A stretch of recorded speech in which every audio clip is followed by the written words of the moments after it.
नमस्कार। मैं हूं आलोक भैया और आज बात करने वाले हैं बीआरएफ के ऊपर में। जी हाँ, बीआरएफ बिजनेस रेगुलेटरी फ्रेमवर्क। और बात करेंगे सबसे पहले कि क्या इंपॉर्टेंट निकल के आ रहा है, किस तरीके से बीआरएफ की पढ़ाई करनी है। ऑलमोस्ट सिलेबस कंप्लीट हो चुका है, कुछ इंपॉर्टेंट क्वेश्चंस पे भी आज बात करेंगे और बात करेंगे कि पढ़ाई का तरीका क्या होना चाहिए। देखिए, जिस तरीके से हमने शुरू में भी कहा था और जिस तरीके से पढ़ाई करवाई, उसी पैटर्न को हम फॉलो करेंगे। जी हाँ, सबसे पहले खत्म करेंगे पार्टनरशिप एक्ट को जब बात आएगी रिवीजन की। फिर करेंगे एलएलपी एक्ट। एलएलपी एक्ट आपके लिए सच में एलएलपी और लॉलीपॉप, हम लोग बोलते हैं लॉलीपॉप। लॉलीपॉप मतलब बहुत इजी, कुछ आसानी से मिल जाने वाला चीज। तो लॉलीपॉप एलएलपी एक्ट अपने आप में रहेगा, क्योंकि वहां से क्वेश्चन बनना बहुत ही इंपॉर्टेंट है और आएगा ही आएगा। ऐसा सिचुएशन एलएलपी एक्ट से फिलहाल बनते हुए नजर आ रहे हैं। फिर हम लोग बात करेंगे कोपा। कोपा में कंज्यूमर्स प्रोटेक्शन एक्ट की बात कर रहे हैं हम। Consumer protection act is very very important, interesting भी चैप्टर है, मजेदार भी है। उसके बाद हम लोग जाएंगे सेल्स ऑफ गुड्स एक्ट में। And last but not least, फिर हम लोग करेंगे कहीं ना कहीं इंडियन कॉन्ट्रैक्ट एक्ट को खत्म। बहुत सारे बच्चे क्या सोच रहे होंगे कि इंडियन कॉन्ट्रैक्ट एक्ट ज्यादा बड़ा है, इंडियन कॉन्ट्रैक्ट एक्ट ज्यादा इंपॉर्टेंट है, इंडियन कॉन्ट्रैक्ट एक्ट से ज्यादा क्वेश्चन बनते हैं। देखो, ये अपना अपना तरीका बन सकता है, लेकिन मेरा तरीका ये है कि पहले स्लो शॉर्ट के ऊपर जाए तो ज्यादा बेहतर रहेगा। जैसे पार्टनरशिप एक्ट से सम आना, क्वेश्चन आना, I mean is very very important. LLP act तो इंटरेस्टिंग भी तो बनाना है सब्जेक्ट को। ऐसा पढ़ोगे इंडियन कॉन्ट्रैक्ट एक्ट में फंसे रह जाओगे, कुछ डाउट हो गया तो पता चलेगा वहां से निकल नहीं पाए और बाकी के जो इजी चीज थी उसको भी आप कैप्चर नहीं कर पाए। तो हम क्या करेंगे, हम लोग पार्टनरशिप एक्ट, फिर LLP act, COPA, sales of goods act और इंडियन कॉन्ट्रैक्ट एक्ट, इस तरीके से चीजों में आगे बढ़ेंगे। ठीक है, सबसे पहले हम लोग यहाँ बात कर लेते हैं कि पार्टनरशिप एक्ट में कहाँ क्या इंपॉर्टेंट बन रहा है। जी हाँ, पार्टनरशिप एक्ट में कहाँ क्या क्या इंपॉर्टेंट बन रहा है। पार्टनरशिप एक्ट में पहला, सामने इधर में देख लीजिए, इधर सारा चीज ओपन है आपके सामने। काइंड ऑफ पार्टनरशिप, तो partnership at will, partnership at will short notes बड़ा पूछा जाता है। ठीक है, फिर टाइप्स ऑफ पार्टनर में आपको एक question, partner by holding out, partner by holding out. ठीक है, फिर फर्म का रजिस्ट्रेशन जरूरी है या नहीं है। ठीक है, ये तो देखिए कि ये पार्टनरशिप अपने आप में जिस तरीका बनता हुआ नजर आ रहा है, पूरा पढ़ के जाएंगे तो ही बहुत बेहतर होगा। राइट, बहुत बड़ा टेढ़ा चैप्टर है नहीं, लाइफ में भी काम आने वाला चैप्टर है। लेकिन फिर भी किसी को लगता है कि नहीं, अगर समय नहीं है, तो उनके लिए फिर ये सारी चीजें हम आपके साथ शेयर कर रहे हैं। Consequences, consequences of non registration. देखो, आजकल के सारे बच्चे कहीं ना कहीं है ना वेब सीरीज देखते हैं। वेब सीरीज है ना, अचानक में वेब सीरीज कोई आया हुआ था, उसका वेब सीरीज का पार्ट 2 देखोगे ना, बड़ा अजीब लगेगा। सेम यही सिचुएशन ये है।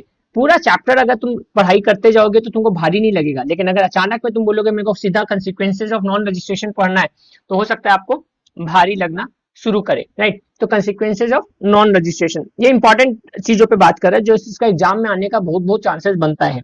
ठीक है, मोर रेजुलेशन जो है बाई कोर्ट ऑर्डर वगैरह, ये तो ठीक है। ये आपका पार्टनरशिप में ये दो तीन चीज जरूर से कर लेना पार्टनरशिप एक्ट के बारे में। अब बात कर लेते हैं एलएलपी के बारे में।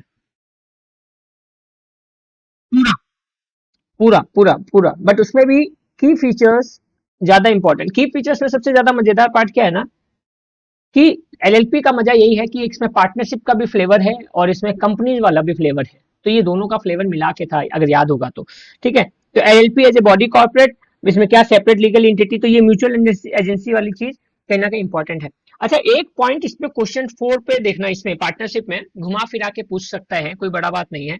और वो घुमा फिरा के क्या पूछ सकता है उसके अंदर हम लोग बात कर लेते हैं। दिख रहा है अभी, वो छोटा ज्यादा बेहतर था नहीं, हाँ छोटा ज्यादा बेहतर है। उसमें क्या है ना, वो म्यूचुअल एजेंसी के ऊपर क्वेश्चन को घुमा के पूछ सकता है। वो यहाँ पूछे या इंडियन कॉन्ट्रैक्ट एक्ट में पूछे, लेकिन पूछ सकता है म्यूचुअल एजेंसी के ऊपर में। ठीक है, क्लियर है। तो म्यूचुअल एजेंसी वाली पॉइंट को ध्यान रखना। अरे वही, एक पार्टनर दूसरे पार्टनर को रिप्रेजेंट करता है, तो वो कहीं ना कहीं प्रिंसिपल और एजेंसी का रोल आपस में प्ले करते हैं, उसी के बारे में हम ये बात कर रहे हैं। एलएलपी में क्या नेचर है, की प्रोविजंस ऑफ एलएलपी क्या है, एडवांटेज ऑफ एलएलपी क्या है, इनकॉर्पोरेशन ऑफ एलएलपी क्या है। ठीक है, पेनल्टी वाला एरिया। तो मेरा बेसिकली सजेशन रहेगा कि आप पूरा करके जाए तो ज्यादा बेहतर है। अदरवाइज की प्रोविजंस ऑफ एलएलपी, जैसे लिमिटेड लायबिलिटी होता है मैनेजमेंट, तो की प्रोविजंस, की फीचर्स, की प्रोविजंस, ये दो चीज भी अगर हम लोग इससे पढ़ के जाए ना, तो आपको बहुत बहुत हेल्प मिल जाएगा एलएलपी से रिलेटेड कोई क्वेश्चन अगर आता है तो।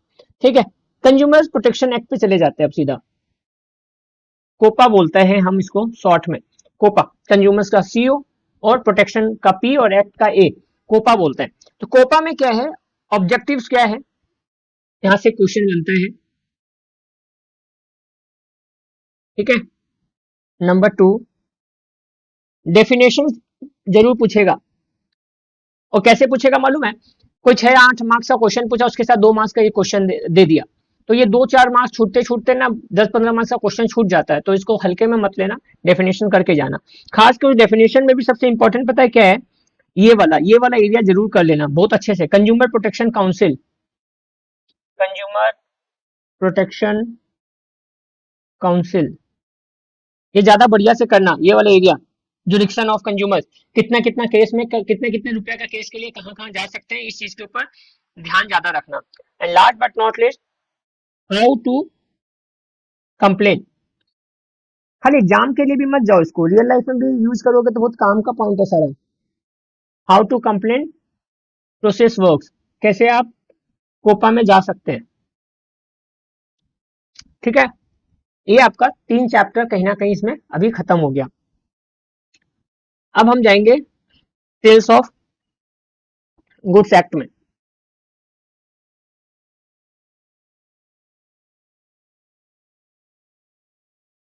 जब हम लोग सेल्स ऑफ गुड्स एक्ट खत्म किए थे तब भी कोई चीज बताया गया था, और अभी भी उसी चीज पे हम लोग बात करेंगे।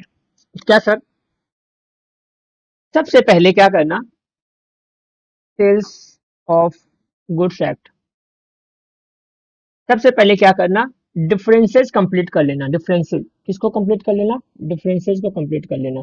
डिफरेंसेस बोले तो cell versus agreement to cell, cell versus agreement to cell,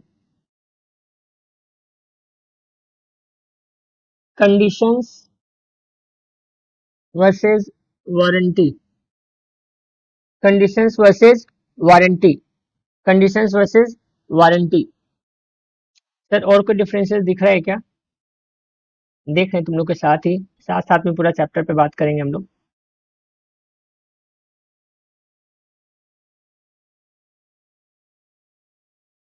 right of लियन versus stoppage in transit.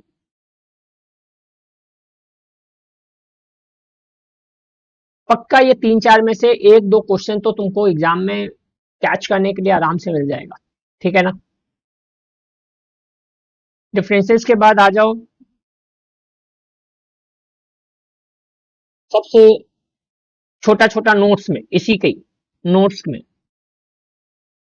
Notes में जैसे ये वाला, Nemo date word non habit, मतलब जिसका है नहीं वो क्या देगा, डैश डैश क्या नहाएगा क्या निचोड़ेगा, राइट। तो जिसके पास जो चीज है नहीं वो कैसे दे सकता है, तो उसका क्या एक्सेप्शंस है। याद होगा नेक्स्ट लास्ट क्लास में भी बात किए थे कि सेल्स ऑफ गुड्स एक्ट में बहुत सारे जब लॉन्ग क्वेश्चंस कवर कर लोगे ना, तो उसी के अंदर शॉर्ट क्वेश्चन भी तुम्हारे कैच होने का बड़ा बड़ा चांसेस रहेगा, राइट। फिर भी जो इंपॉर्टेंट बन रहे हैं वो यहाँ पर अपने बात कर लेते हैं नोट्स में। सर और क्या, एक तुम्हारा ये हुआ, एक तुम समझ लो कंडीशंस, ये पर्सनली इसमें शॉर्ट नोट्स में भी पूछ सकता है, वारंटी।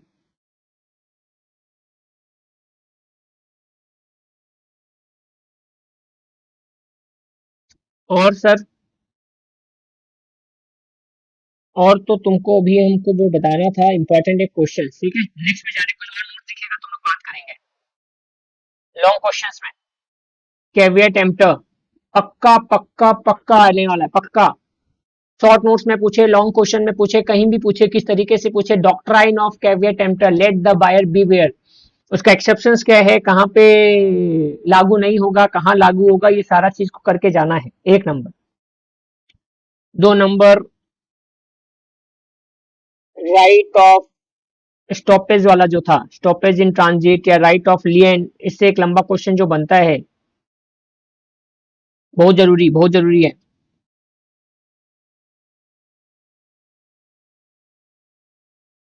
कहा गया, एक्चुअली क्वेश्चन है ना इन दोनों को मिलाकर, इन दोनों को मिलाकर एक क्वेश्चन तुम्हारा इस तरीके से भी बन जाएगा, that is the rights of rights of unpaired unpaid seller. ये है मेन क्वेश्चन। अब इसमें राइट ऑफ स्टॉपेज भी पूछ सकता है, rights rights of stoppage, right of lien, ये घुमा के पूछ ले, लेकिन मेन है राइट्स ऑफ अनपेड सेलर, जिसका पैसा नहीं मिला वो क्या कर सकता है। ठीक है, अब उसके अंदर ये था कि सामान के साथ क्या कर सकता है और उस इंसान के साथ क्या कर सकता है। तो ये अपने आप में इंपॉर्टेंट क्वेश्चंस और बहुत ही इंपॉर्टेंट क्वेश्चंस बनता है। ठीक है, अब आ जाओ इंडियन कॉन्ट्रैक्ट एक्ट। क्या कहानी बताए इसका? इंपॉर्टेंट से शुरू, इंपॉर्टेंट में खत्म, एक एक चीज इसमें इंपॉर्टेंट है। बट सर अगर एक एक चीज इंपॉर्टेंट है, सभी अगर पढ़ना है, तो फिर हमको आपका या आपके सजेशंस का क्या दरकार। नहीं नहीं, बात करते हैं ना इंडियन कॉन्ट्रैक्ट एक्ट में। यहाँ पे भी शुरुआत वैसे ही करेंगे, कैसे? डिफरेंसेस से। डिफरेंसेस से। डिफरेंसेस कौन कौन सा बन रहा है, एक जगह नोट कर लो।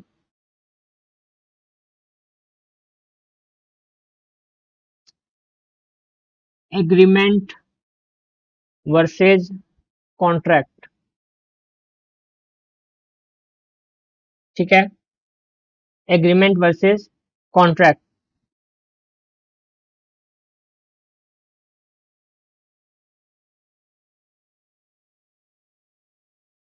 Void contract versus voidable contract.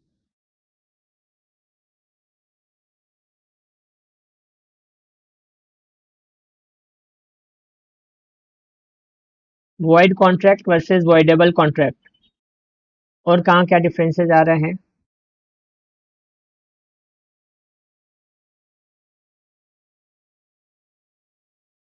पहले डिफरेंसेस करते जाएंगे सारा।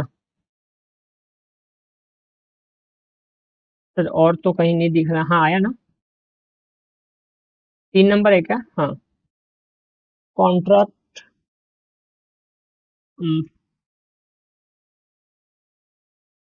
कॉन्ट्रैक्ट ऑफ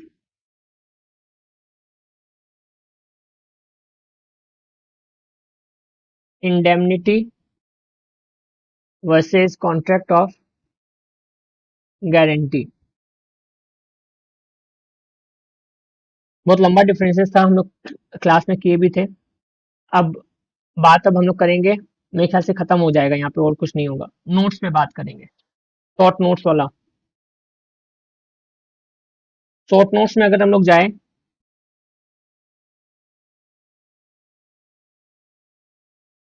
बेलमेंट के ऊपर क्वेश्चन रहेगा। बेलमेंट वेरी वेरी इंपॉर्टेंट, लिखते जाओ।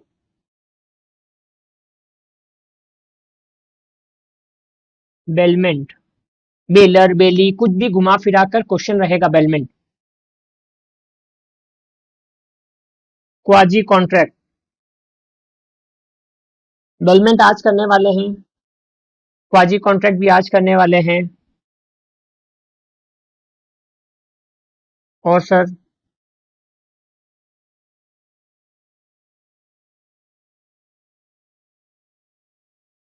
ये जो है ना, test of agency is very very important. Test of agency, test of agency.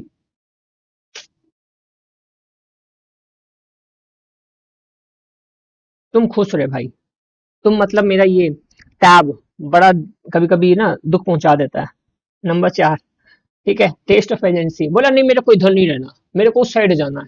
हाँ, वो उधर दिवाली पे झगड़ा नहीं होता, रिद्धि इधर रहेगी कि सिद्धि इधर रहेगी, वो झगड़े को कर रहा है, बोला मेरे को इधर नहीं रहना, मेरे को तो जिधर खुश उधर रहे भाई, लेकिन मेरा काम होने से मतलब है, बच्चों को परेशान ना कर। Number 4, that is the contingent contract. Number 5, indemnity पे भी हम लोग बात किए थे। इंडेमनिटी सर मतलब इस चैप्टर में छोड़ेंगे क्या? अरे छूटने लायक है नहीं रे भाई। छुट्टी लायक होते तो छोड़ दिए होते। और सब छोड़ ही दोगे तो फिर पढ़ोगे क्या?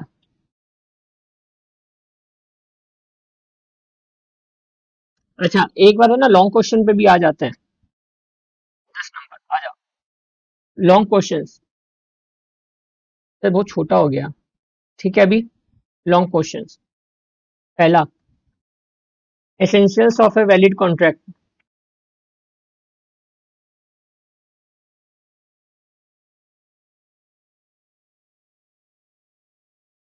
Essentials of a valid contract.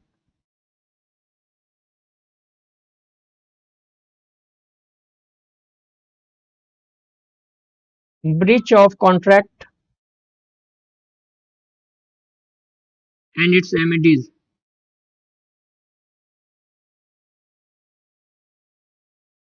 Breach of contract and it's remedies.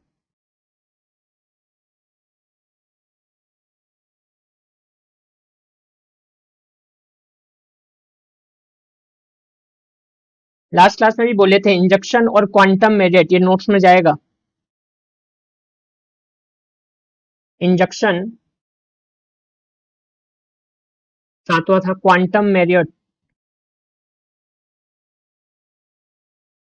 एक और इंपॉर्टेंट लिख लो, कंसेसस एडिडम। इसका हम लोग बताए थे कि दो आदमी एक ही चीज को एक ही तरीका से सोच पा रहा है या नहीं सोच पा रहा है, एक वैलिड कॉन्ट्रैक्ट के लिए बड़ा जरूरी हो जाता है। अगर नहीं सोच पाता है तो फिर लफड़ा है। एग्जाम्पल दिए थे, वाइफ हस्बैंड को बोली थी और पुचका खा ले। हस्बैंड बोला नागिन खा ले। वाइफ गुस्सा हो गई, नागिन बोला आपने। वो बोला ना ना, मैंने बोला ना कॉमा गिन, डोंट काउंट, खा लो। तो दो आदमी एक ही समय में एक बात को एक तरीके से बोल रहे हैं, उसको एक तरीके से समझना भी जरूरी है। अगर ये नहीं होगा तो फिर वो कॉन्ट्रैक्ट वैलिड नहीं माना जाएगा। ठीक है, ऑलमोस्ट ये सारा चीज अगर ढंग से आप तैयार कर लेते हैं, एक और बड़ा क्वेश्चन ले लो जो बहुत अच्छा लग रहा है, लगता है कि बहुत इंपॉर्टेंट है, वैलिड रेटिफिकेशन। फिर बोलेंगे नोट्स बहुत ही बेहतरीन तरीके से तैयार किया हुआ है, कुछ भी ऐसा नहीं है जिसको इग्नोर किया जा सकता है। तो वहां पर क्या है कि थोड़ा सा आपको भी सीरियस होना पड़ेगा पढ़ाई के प्रति। अगर आप हो जाते हैं तो ये आपका काम आसान हो जाएगा। ठीक है, अब